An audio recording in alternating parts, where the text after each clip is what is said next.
Lundi Mage, Courcelles-sur-Seine.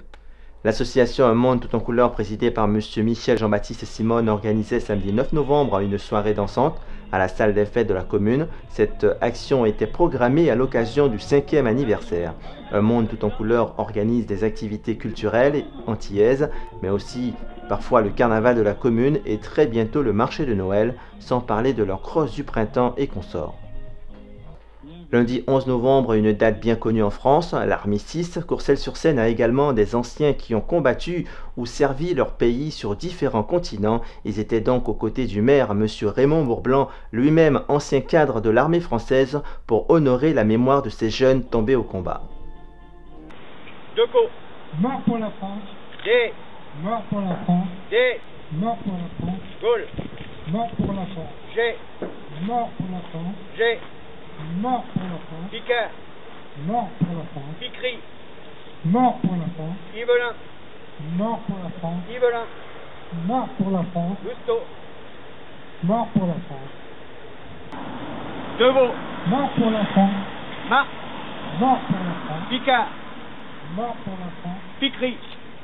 Mort pour la France.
À la suite de cette présence au pied du monument aux morts érigé en septembre 1921, le point de convergence était une salle annexe de la mairie pour savourer un vin d'honneur juste après la deuxième intervention du maire, toujours aux côtés de M. Onzo, président de l'association des anciens combattants. Nous sommes réunis aujourd'hui pour commémorer le 95e anniversaire de l'armistice de 1918.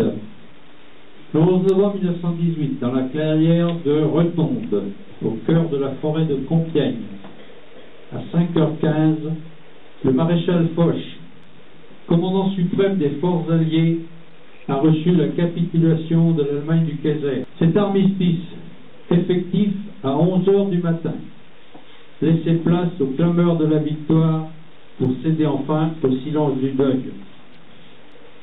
Après 4 années d'horreur, d'angoisse, de souffrance, le fracas des armes s'arrêtait et rendait les poilus à leur famille, à leur métier, à leurs études. Lundi Mage Sport à Courcelles-sur-Seine, du football en U15 d'abord, les Courcellois recevaient leur homologue de Passy-Mény Racing Club. Il ne fallait pas arriver 30 secondes après le coup d'envoi car seulement une vingtaine était nécessaire à Mathieu Littré pour ouvrir le score.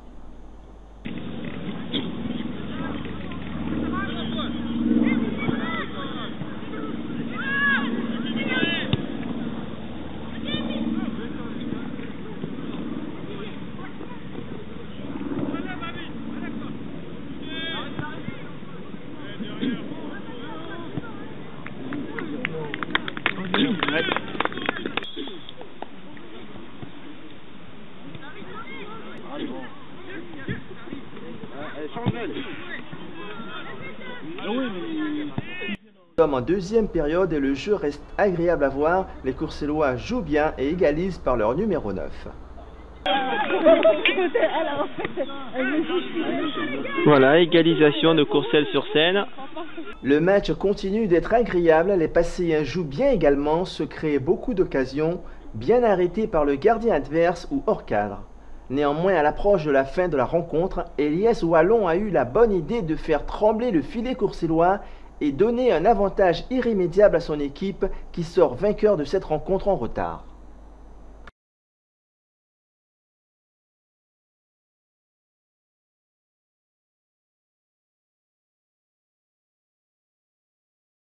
Dans la catégorie des moins de 18 ans maintenant, sur le terrain d'honneur, les Alizéens étaient en déplacement. En maillot blanc, ils affrontaient les locaux en rouge. Les hommes de l'entraîneur Arnaud Lecomte avaient très mal débuté la partie.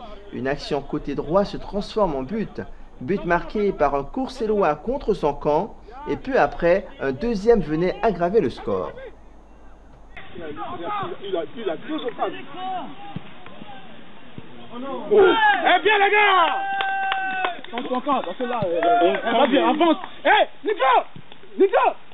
Eh, personne ne vient sur toi. Avance là. Personne, il n'y a personne. Avance dans la surface. Viens Hugo. Numéro 10 qui perd à nouveau le ballon. Vas-y. Ça joue bien. Oh oui. Non mais là il la met pas dans ses pieds. Ah, une perte de balle. Et le deuxième.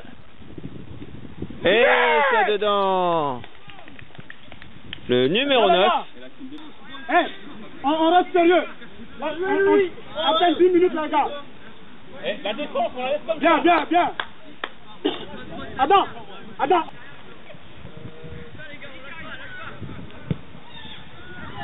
Eh, gamin. Ça, Kevin, voilà. Eh, les gars. Arnaud Lecomte a effectué 2 changements avant la mi-temps, ce qui lui donnait raison car son numéro 13 à peine rentré pour son premier ballon et d'un tir puissant égalisait, car avant ce but, les Rouges avaient déjà réduit la marque, assommant du coup l'équipe de Didier Canal-Niroba. 2-2 sera le score à la mi-temps. 2 autres buts seront inscrits en deuxième période, mais un de chaque côté. Vous comprenez donc qu'il n'y a pas de vaincu dans cette rencontre, mais 3 buts partout. Lundi match à Gaillon, actualité sport et foot en particulier.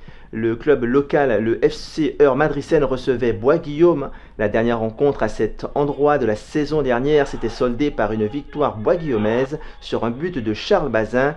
Alors que s'est-il passé hier ? Le début du match était sans conteste à l'avantage des visiteurs qui prenaient place dans le camp gaillonnais. On voyait alors une réelle différence de niveau. Après quelques occasions favorables mais non concrétisées, c'est Charles Bazin qui montre la voie en ouvrant le score. D'ailleurs, on en reste là à la pause. Sans doute les bretelles bien remontées par l'entraîneur, au retour des vestiaires, le FC EMS faisait disparaître cette différence de niveau en jouant bien mieux, et parfois bien mieux que son adversaire du jour, au point de pouvoir marquer. Mais au contraire, c'est Charles Bazin qui donne un avantage irrémédiable à Bois-Guillaume qui se qualifie pour le tour suivant. Bravo!